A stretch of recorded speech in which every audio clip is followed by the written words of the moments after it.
Assalamualaikum warahmatullahi wabarakatuh. Kita balik lagi ya untuk menjelaskan perencanaan bisnis. Ini yang bagian kedua.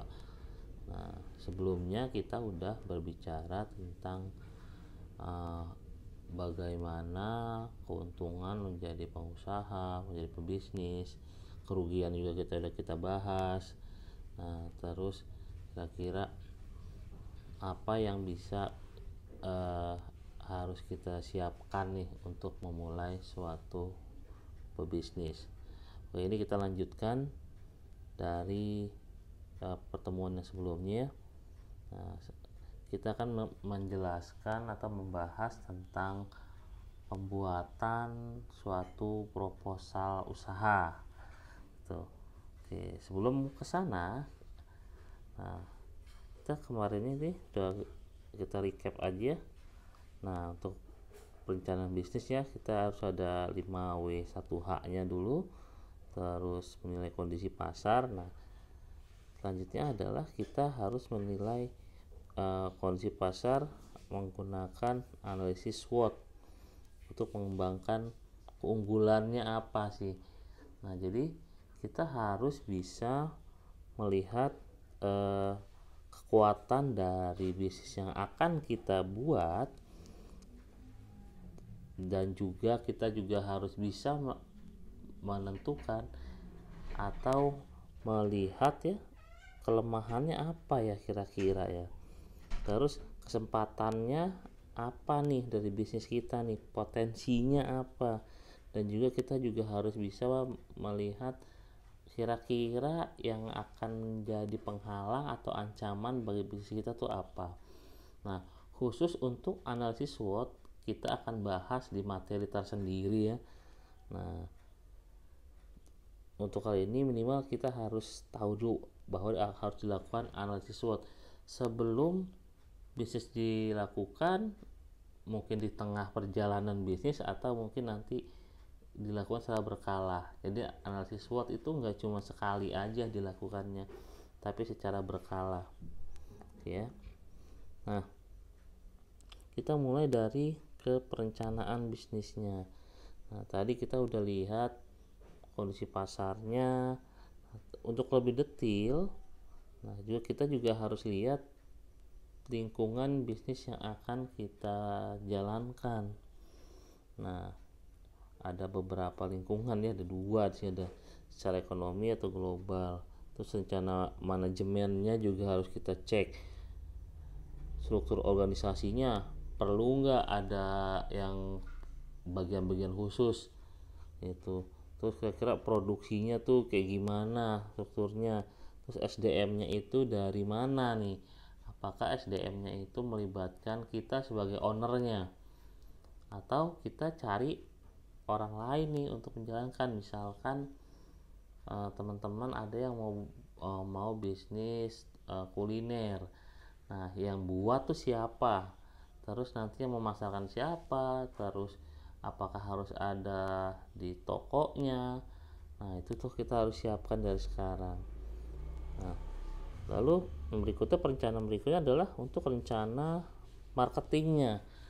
Nah, seperti yang kita udah itu ya bahas ya kemarin ya, namanya bisnis itu pasti ujung-ujungnya adalah jualan gitu. Karena kalau nggak terjadi penjualan ya nggak akan terjadi transaksi. Kalau nggak ada transaksi ya nggak ada untung cuan ya. Nah, untuk rencana pemasaran ini kita harus tentukan target market gitu. Nah, untuk melihat target market ya, nah, saya udah membuat video ya bagaimana menentukan target market. Nah, nanti saya kasih linknya di deskripsinya. Nah, terus karakteristik produk yang kita hasilkan, mau produk berupa barang atau jasa, itu kita harus bikin spesifikasi dari produk yang kita bikin. Nah, untuk market ada yang dinamakan niche market ya. Nah, itu spesifikasinya tuh apa sih yang kita hasilkan nih, yang kita jual. Nah dari situ kita akan bisa menentukan target marketnya. Lalu setelah itu, ini kita udah bahas juga ya penentuan harga. Gimana cara menentukan harga? Nah mulai dari menentukan harga dasarnya, unit cost, cost unit. Nah itu harus bisa tuh kita menentukan komponen apa aja yang harus dimasukin untuk menentukan cost unit. Nah yang tidak kalah pentingnya proses distribusi. Nah kemarin kita udah bahas tuh mengenai tempat produksi dan tempat pemasaran, apakah bedanya jauh apa enggak. Misalnya kita produksinya itu di daerah Tasikmalaya misalkan, tapi pemasarannya itu di Jakarta. Nah gimana tuh, berarti harus ada proses distribusinya. Kalau untuk barang yang tahan lama, nah itu mungkin nggak terlalu repot. Tapi kalau misalkan kalau produknya itu berupa kuliner makanan yang perlu penanganan cepat, nah jadi harus dipikirkan juga proses distribusinya. Yang tidak kalah pentingnya adalah advertise nih, promosi.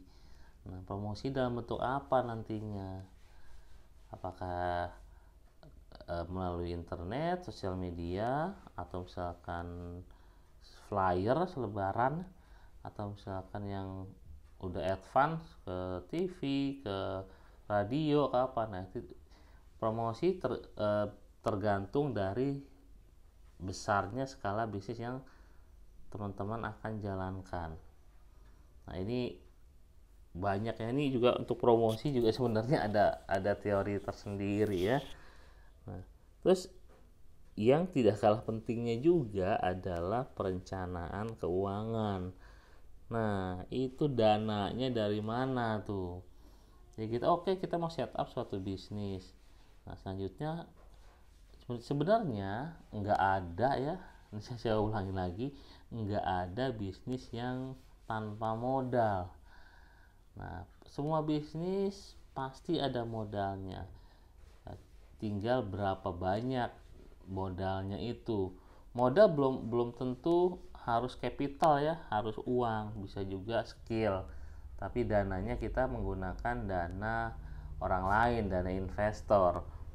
Nah ini yang akan kita bahas nih di sini perencanaannya. Kadang kita punya ide bagus, tapi dananya nggak ada. Gimana caranya mencari dana nih, mencari investor?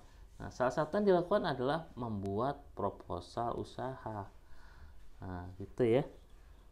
Terus juga harus ada studi kelayakan. Kalau kita butuh investor, kita harus tunjukkan studi kelayakannya. Artinya maksudnya tuh bisnisnya itu kira-kira bisa atau enggak ya dilaksanakan, atau kalau dilaksanakan ini akan profitnya tuh gimana, apakah profit ataukah nanti malah rugi. Nah kalau rugi kira-kira gimana, seberapa besar kerugian yang bisa dihadapi ya, yang bisa ditanggung. Kalau untung kira-kira mulai kapan tuh untungnya, jadi BEP-nya itu mulai kapan, untungnya itu mulai kapan, dan gimana cara menghasilkan keuntungan. Nah ini kita harus lihat studi kelayakannya.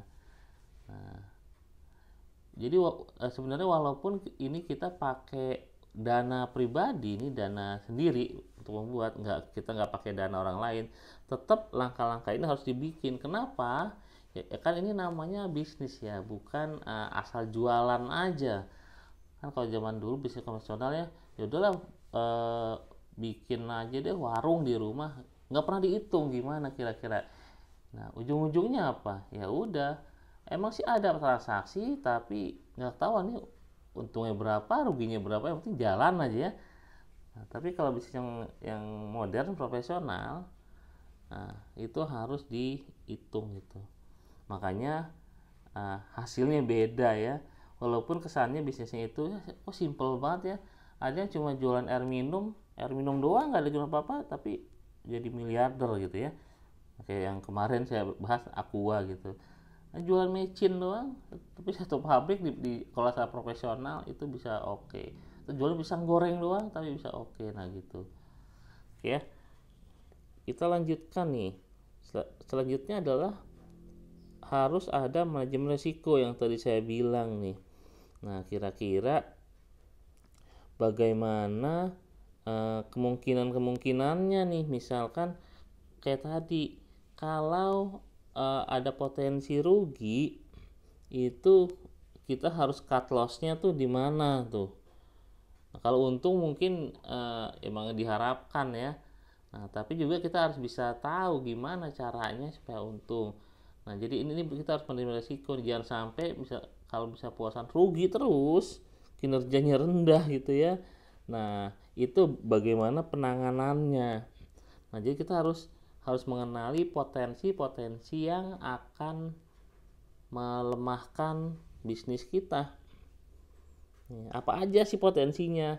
Nah, apakah misalkan gini, produk yang kita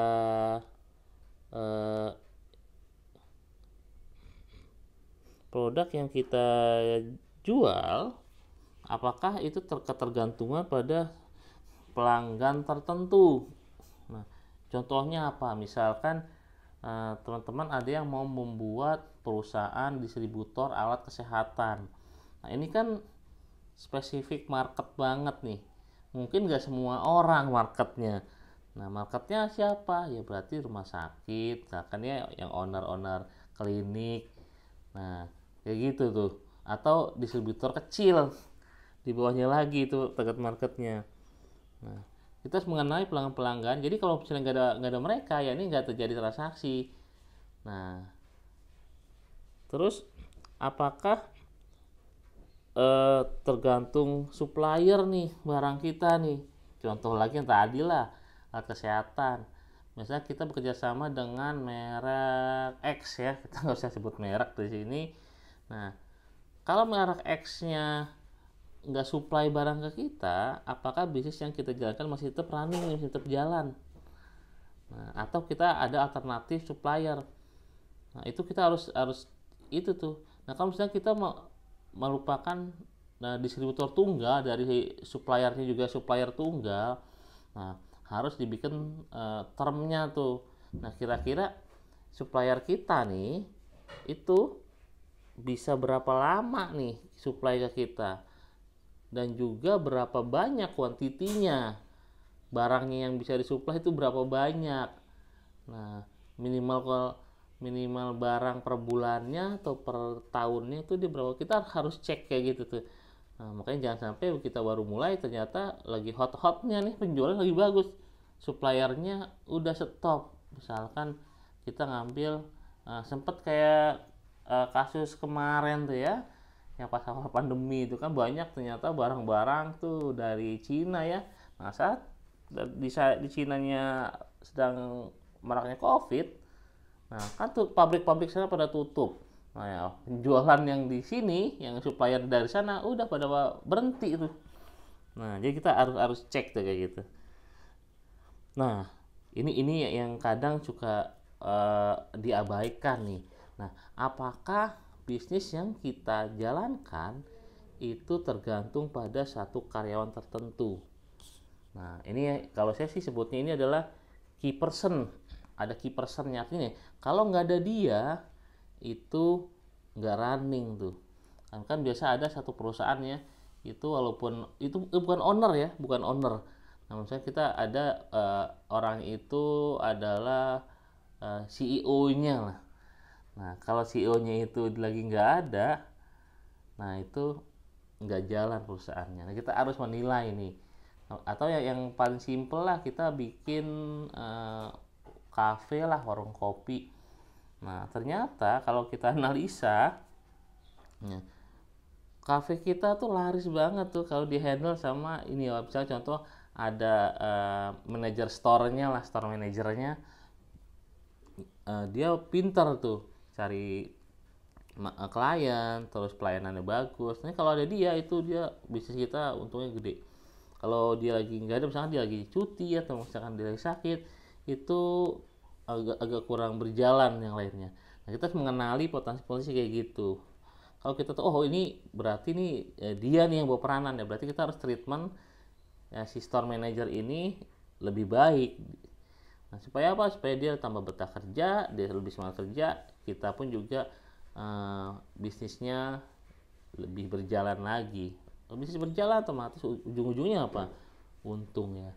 Nah, jadi bagi teman-teman yang alergi sama uang ya, di bisnis nih nggak cocok.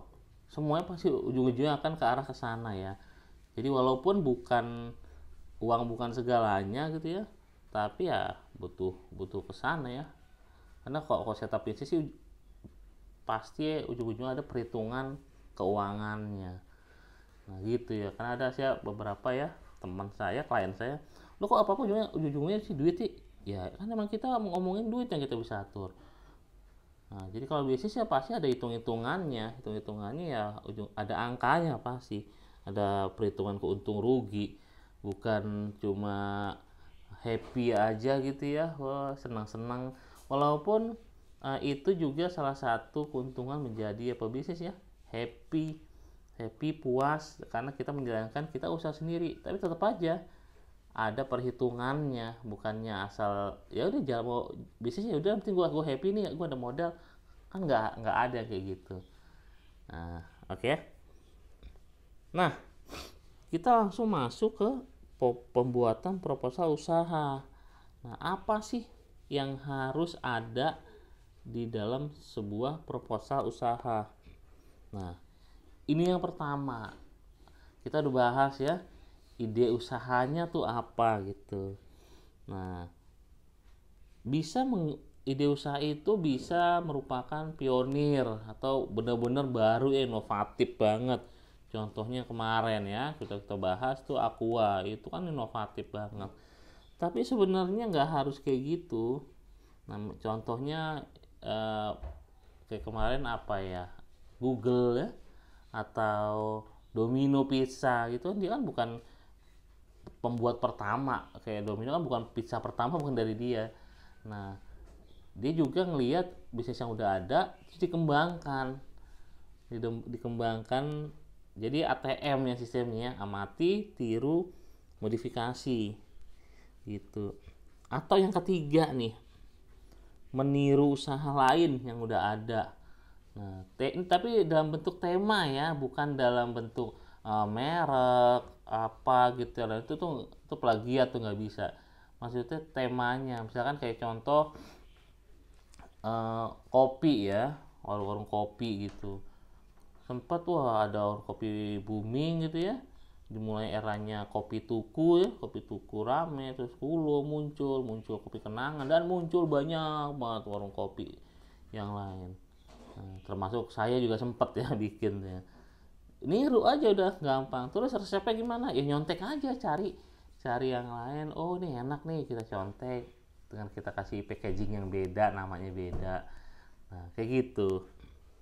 Beda apa mengembang usaha apa? Ya mungkin kalau mengembang usaha kita itunya agak dibedain. Kalau pengembangan tuh ya, misalkan kayak Google gitu ya. Nah dulu kan ada Yahoo atau search engine, dia search engine, tapi dia search engine juga akhirnya semua diarah ke Google. Kayak YouTube kan masuknya ke Google juga. Nah kalau yang nyontek ya usaha berarti udah ada orang kopi rame nih, konsepnya kayak gitu, simple. Ya udah kopi dingin lah gitu. Nah cuma mereknya doang beda. Nah itu ya teman-teman nyamannya mau yang mana? Apakah benar-benar mau yang gue ada ide bagus nih yang belum pernah ada, ya udah laksanakan, atau ya udahlah kita ATM aja lah, kita lihat yang lain, oh di bisnis oke nih, kita modifikasi, kita tambahin lagi, bisa kayak gitu. Atau yang benar-benar ya udah contek abis aja ya, kita cuman bedaan merek, boleh nggak gitu? Ya boleh sah saya di bisnis gitu. Nah yang penting kita nggak boleh ini juga terlalu plagiat banget. Misalkan ini ada kopi Starbucks gitu ya, nah, kita misalkan ya udah gue bikin Starbucks. Nah kan kalau tulisan kan Starbucks gitu ya, BUCK ya, kita Starbucks gitu. Itu kan tuh kelihatan plagiat banget gitu. nggak sampai segitunya banget. Nah saya kayak contoh nih, ini contoh bisnis saya, misalkan kopi orang kopi Kulo, Tuku, udah saya bikinnya apa, Flores Kopi gitu. Nggak maksud promosi ya, karena itu juga udah nggak ada bisnisnya. Nah saya udah nggak kembangin karena saya udah beralih ke bisnis yang lain. Nah, oke, itu ide usaha. Nah, yang kedua nih nggak kalah penting. Nah, nama perusahaan. Nah, gitu. Nama ini penting ya untuk sebuah usaha ya. Nah, makanya malah ada beberapa nama itu sempat menjadi rebutan itu, atau jadi friksi itu, ada masalah hukum nextnya tuh. Mungkin teman-teman pernah denger ya, contohnya apa ya, misalkan ini ayam geprek bensu. Nah itu sempat jadi rame, ternyata ada dua tuh ya yang make. Nah, yang satu ini Ruben Onsu, satu lagi bensunya saya lupa siapa ya. Nah itu sempat rame, itu nama doang tuh. Nah jadi memang benar-benar nama itu menjadi nyawanya suatu produk, dan nama harus sesuai sama bisnis yang ada filosofinya, nggak cuma selama nama. Ini contoh nih, langsung saya contoh satu aja nih ya. Ini nih Speedy. Speedy kan jaringan internet ya, ini zaman dulu banget nih, Speedy Telkom nih. Nah dia maunya apa sih yang ditunjukin dari nama itu? Cepet ya, jadi jaringan itu cepet banget. Nah gitu ya, nanti ini banyak ya itunya Tiki gitu ya, titipan kilat. Nah jadi benar-benar ini ada filosofinya namanya gitu. Nah filosofinya apa itu terserah ya, tergantung dari ownernya yang bikin gitu. Mungkin kayak misalnya brand apa nih, Toyota gitu ya, mobil. Nah awalnya mungkin ada filosofinya, dia kenapa dibikin Toyota. Nah kalau udah namanya, udah ada logonya, logo juga ternyata nggak salah-salah ada logo, dia tuh ada itunya juga, artinya gitu. Nah yang paling efisien nama itu ada simple ya, pendek gitu. Jadi kalau namanya kepanjangan ya agak susah sih ya orang ingatnya gitu. Nah jadi semakin pendek, makin simple, orang gampang inget ya. Contoh merek apa, Aqua, udah simple, pendek-pendek tuh ya. Nah ada juga ya sederhana, namanya nggak terlalu rumit, yang penting gitu, nanti bisa diingat orang. Nih mudah dieja. Misalkan kalau ini, tapi namanya mudah dieja itu juga tergantung dari di negara mana ya. Nah kayak misalnya kita baca tulisan Rusia gitu ya, atau tulisan Jerman, kan sebenarnya sama kita susah dieja ya, tapi bagi orang Jerman itu biasa sama kita. Nah kalau kita skalanya itu skala lokal atau kearifan lokal ya, misalnya kita cuma di Jakarta nih marketnya, ya udah kita harus yang bisa diingat sama orang Jakarta karena market orang Jakarta. Tapi kalau misalnya orang Indonesia, saya Indonesia gitu ya, nah harus sesuai sama karakter orang Indonesia. Kalau kita mau mendunia, berarti kalau di Indonesia gampang diingat, di Rusia gampang diingat, di Jerman gampang diingat, di mana gitu ya. Nah jadi harus lihat juga skopnya, kawasan di mana kita memasarkan produk kita kayak gitu. Nah ini udah diingat udah tadi ya. Nah enak dibaca, ini penting ya. Nah maksudnya nada sumbang ya. Nanti ya mungkin teman-teman bisa ini itu ya, PR. Nah jadi coba cari perusahaan gitu, merek itu yang kira-kira tidak sesuai dengan susah sih kok kayak gitu ya. Nah, nggak usah PR lah, nanti PR itu sekalian langsung membuat proposal usaha. Oke, nah ini harus tidak dengan zaman. Nah ini tadi saya bilangnya ada hubungan dengan barang dagangan gitu. Nah misalkan kita mereknya itu adalah apa ya, contoh inilah Tiki gitu ya, titipan kilat, kan pasti kan itu kan ekspedisi itu ya kalau dari namanya. Tapi ternyata produknya itu adalah dia TV gitu ya, nggak nyambung. Nah jadi benar-benar harus sesuai nih, nama sama produknya itu harus nyambung gitu. Nah ini tadi udah saya jelasin ya, di ekspor tuh gampang dibaca, tapi tergantung kawasannya. Nah ini tidak menyinggung perasaan kelompok gitu. Nah kita nggak boleh namanya itu ternyata menyinggung suatu kelompok tertentu, organisasi tertentu, atau agama tertentu, itu jangan sampai ya. Karena sekarang kan banyak ya Tiba-tiba nih namanya, oh ini kok ada, atau gini, misalkan di sini bahasa itu misalkan bahasa, saya pernah baca ini agak-agak lupa ya, itu kalau bahasa di luar negeri itu dia biasa, tapi begitu taruh di Indonesia itu aneh bahasanya. Nah kayak gitu. Nah, merek apa ya, nanti nanti kalau ingat saya kasih tahu deh. Nah gitu, ini sugesti ya, balik lagi ya, kita taruh nama merek ya pasti ujung-ujungnya biar orang tertarik akan produk kita. Oke, terus yang ketiga nih, nah, membuat executive summary. Nah, jadi dijelasin dulu. Ini semacam abstrak ya kalau di penelitian ya KTI itu. Jadi begitu kita baca udah ada judulnya, idenya apa, nah, mereknya apa, langsung kita bikin executive summary. Kita tulis eksekutif berarti kan yang penjalanan bisnis itu ya, berarti kan ownernya. Kita tulis itu, kita jelasin di awal. Jadi yang baca proposal udah tahu suruhan proposal itu dari eksekutif summary itu. Jadi abstraknya. Nah, kalau eksekutif summary-nya bagus, mereka pasti akan baca lanjutannya. Kalau udah jelek ya udahlah. Nah, kan biasanya kalau investor ya, yang benar-benar orang investasi banget, nah dia tuh udah banyak penawaran-penawaran bisnis tuh. Oh, udah tawarin ini, tawarin itu. Oke, dia menarik nih akan dibaca. Tapi kalau itu nggak menarik, kira-kira udah dia cari yang lain, proposal yang lain. Nah gitu. Ini juga nggak boleh banyak-banyak. Maksimal 1 halaman aja. Nanti teman-teman bisa cari ya contoh eksekutif summary-nya kayak gimana sih. Nah tuh. Jadi benar-benar harus meyakinkan investor secara cepat. Jadi begitu dia baca, oke, kayaknya bisa nih. Gue bisa invest lah di sini. Nah kayak gitu. Terus kita tulisnya setelah eksekutif summary ada latar belakangnya. Nah, jadi kenapa sih kita mau membuat produk ini atau barang ini, jasa ini tuh latar belakangnya apa? Nah, terus pokoknya ini mirip-mirip dengan karya tulis ilmiah atau skripsi sebenarnya. Nah, tapi diarahkan ke bisnis. Makanya kayak pembuatan skripsi, pembuatan KTI itu walaupun kalau di kampus, wah ini ntar nggak kepake ya. Nah, tapi di kehidupan nyata itu dipakai nantinya. Cuma bentuknya aja yang beda.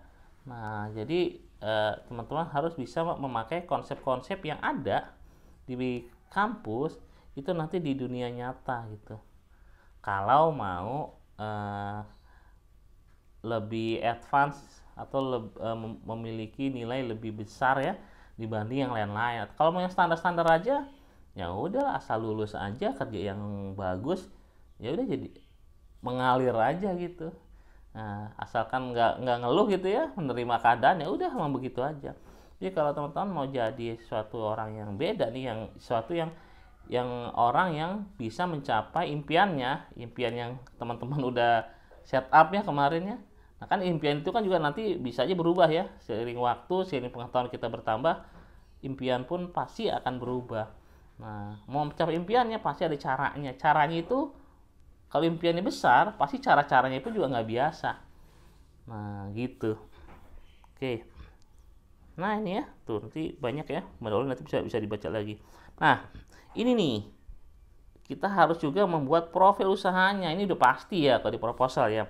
Nah, tadi kan namanya kan udah ya, namanya udah, terus produknya apa? Nah, barang, jasa, kalau bisa kita bikin kasih itu ilustrasi itu gambar-gambarnya. Misalnya kita mau usaha kuliner apa, ya udah munculin foto-fotonya apa aja tuh. Nah, jelasin misalkan, oh ini rasanya nih agak beda nih sama kompetitor, ini mungkin rasanya agak manis, agak apa kayak gitu dijelasin tuh setiap produknya itu. Nah, ekstra servisnya apa tuh dari situ, misalkan apa makanan pas ada ekstra toppingnya atau apa gitu banyak. Nah, jangan lupa ditulis ini marketnya di mana, pabriknya di mana, tokonya di mana. Nah, itu dijelasin tuh. Nah, kalau perlu ada gambarnya, gambar usahanya. Oke. Nah, terus yang berikutnya yang keenam tuh menjelaskan. Nah, tadi ya udah kita bahas aspek manajemen. jadi strukturnya nih, struktur organisasinya. Nah, jadi kita lihat pembagian wewenangnya, tupoksinya masing-masing apa. Misalkan ini ada contoh, nah ini contoh eh, organisasi. Misalkan ada mulai owner di bawahnya itu ada manajernya. Kalau misalkan perusahaan besar tuh ada CEO-nya gitu ya. Nah, nanti ada dibagi-bagi tuh, mungkin tuh ada pembagian pemasaran, produksi, keuangan, admin. Nah, tapi ini adalah nggak semua bisnis harus kayak gini pembagiannya, jadi tergantung kebutuhannya apa aja. Nah, mungkin teman-teman bisa lihat tuh, misalkan kalau kayak di kafe gitu ya, apa aja sih yang harus ada nih, atau misalnya kalau bisnisnya konveksi itu, nah bagian-bagian apa aja ya. Nah, ini dibuat tergantung kebutuhan. Nah, ini contoh aja nih, contoh. Nah, tapi harus ada, walaupun misalkan kita cuma ada 3 orang, ya harus dibikin kayak gini. Kan tiap orang tuh punya tupoksinya, tugas pokok dan fungsinya.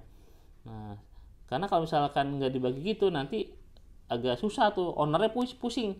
Ntar yang bagian pemasaran dia lagi, yang ngurusin pembukuan ownernya yang gitu. Nah, kita harus bisa mendelegasikan wewenang.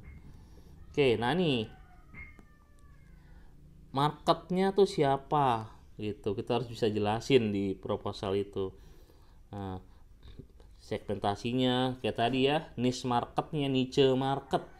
Nah, niche market nanti ada pembahasan sendiri lah, atau teman-teman bisa lihat di Facebook saya tuh, saya pernah live ya menjelaskan tentang niche market. Nah, atau juga cari banyak tuh ya di internet, cari niche market tuh apa, segmentasi pasarnya.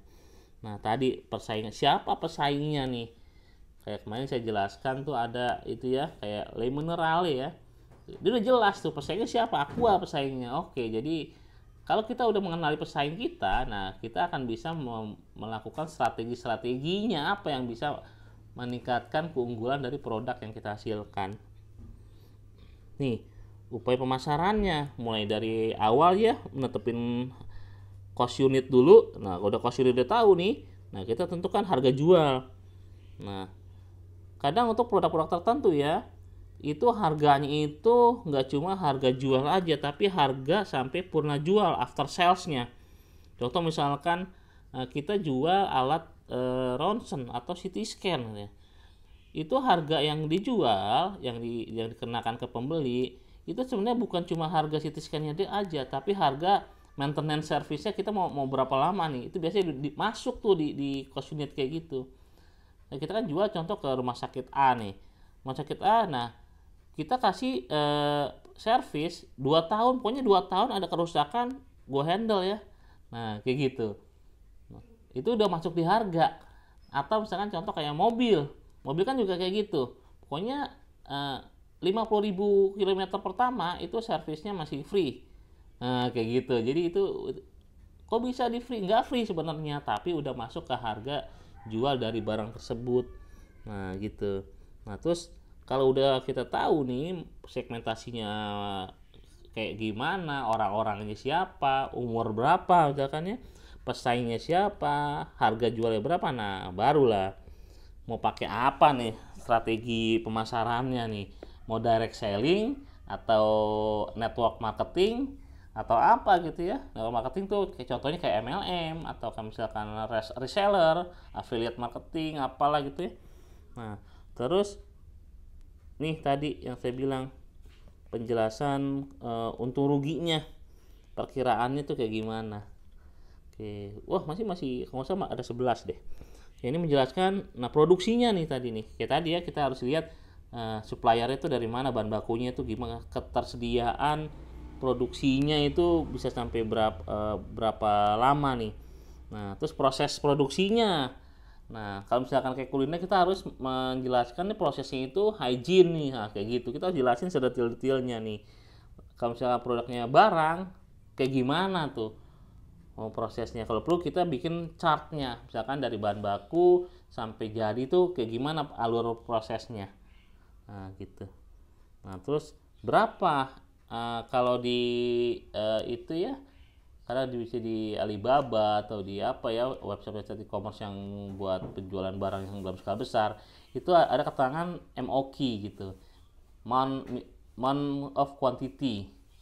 Nah, jadi kira-kira besar atau jumlah barang yang bisa kita hasilkan dalam skala tertentu, kapasitas produksi bahasa itunya simpelnya ya. Berapa kapasitasnya kita nih, misal kita mau jual itulah tadi, kita menghasilkan misalkan mainan anak, misalkan mobil-mobilan gitu ya. Oke, sebulan kita bisa sanggup produksi 1000 piece. Nah, udah kita cantumkan. Nah, kayak gitu. Nah, nih target produksinya ya. Nah, tadi udah saya jelasin. Nah, flow-nya tadi udah ya, flow produksinya kita. Nah, ini yang tidak kalah penting nih, penjelasan tentang aspek keuangan. Yang pertama adalah fundingnya. Dananya itu dari mana? Apakah dari sendiri? Itu misalkan ini joint venture nih. Ada beberapa orang gabungan usaha patungan, atau misalkan ada yang si owner tapi dia funding itu dari investor lain gitu. Investor itu tidak, kalau beda, kalau yang joint venture itu usaha patungan mereka ada tiga orang. Nah, satu orang misalnya 1 miliar, satu miliar 3 miliar ya. Mereka nggak cuma naruh dana doang, tapi juga menjalankan. Tapi ada skemanya, ownernya satu, tapi dia ada investor dari luar. Investor itu dia cuma ngasih dana doang. Nah, yang menjalankan si owner ini. Usaha milik si owner, bukan milik si investor. Investor memiliki dananya aja, dia punya saham di sini. Nah, ini jadi macam-macam ya. Nah, harus dijelasin kayak gitu. Sumber dana, cara perolehannya, pemakaiannya, itu dana yang ada itu buat apa aja tuh. Nah, harus dijelasin. Nah, tadi ya studi kelayakannya nih. Kita tulis SWOT. Nah, nanti SWOT pertemuan berikutnya ya saya jelasin. Oke. Nah, studi kelayakannya nanti ini sobatnya banyak. Nah, ini SWOT ya. Ini SWOT bisa di skip dulu nanti karena ada penjelasan sendirinya nih. Oke, ini juga nih saya skip dulu aja biar nggak nanti double ya. Nah, terus menjelaskan aspek-aspek lainnya kayak tadi ya. Kita harus lihat kira-kira yang kendala yang mungkin timbul tuh apa nih. Kalau ada kendala, kita jadi bisa merencanakan alternatif solusinya. Karena kalau kita nggak bisa melihat suatu kendala yang akan timbul, nah kita jadi nggak mempersiapkan solusinya. Nah, kebanyakan usaha atau bisnis itu hancur ya gara-gara nggak bisa melihat kendalanya. Nah, salah satu contoh yang saya ini ya wow banget ya, mungkin teman-teman tahu, pernah nggak sih dengar perusahaan yang namanya Nokia? Nah, nggak tahu anak sekarang mungkin nggak tahu ya. Itu handphone pertama saya tuh dulu Nokia, dulu awal-awal HP ya Ericsson sama Nokia tuh awal-awal tuh. Nah, Nokia itu perusahaan gede banget, mungkin bisa dikatakan ya, pokoknya tuh nggak akan hancur lah karena semua orang tuh handphone pakai Nokia. Nah, kok bisa ya Nokia sekarang udah nggak ada lagi digantikan? Ya karena ownernya Nokia sih ya, dia bilang gini, Nokia tuh hancur bukan karena jelek, tapi karena nggak ngerti kenapa dia bisa hancur sekarang. Ya karena dia bagus, tiba-tiba ada Android, ada iOS, nah Apple ya udah sekarang udah orang sistemnya udah Android semua. Walaupun mereknya banyak, Nokia udah sempat dia akhirnya mau adaptasi ya bikin Android, tapi juga udah telat sih ya. Nah, kayak gitu. Nah, kalau kita nggak tahu nih yang potensi-potensinya, nah itu kita solusi jadi bisa telat atau ya udah kayak tadi tuh perusahaannya. Nah, ini jadwalnya segala macam juga di itu. Oke. Tambah informasi apa yang kira-kira yang belum masuk. Nah, ini opsional ya. Tuh. Oke. Terakhir nih.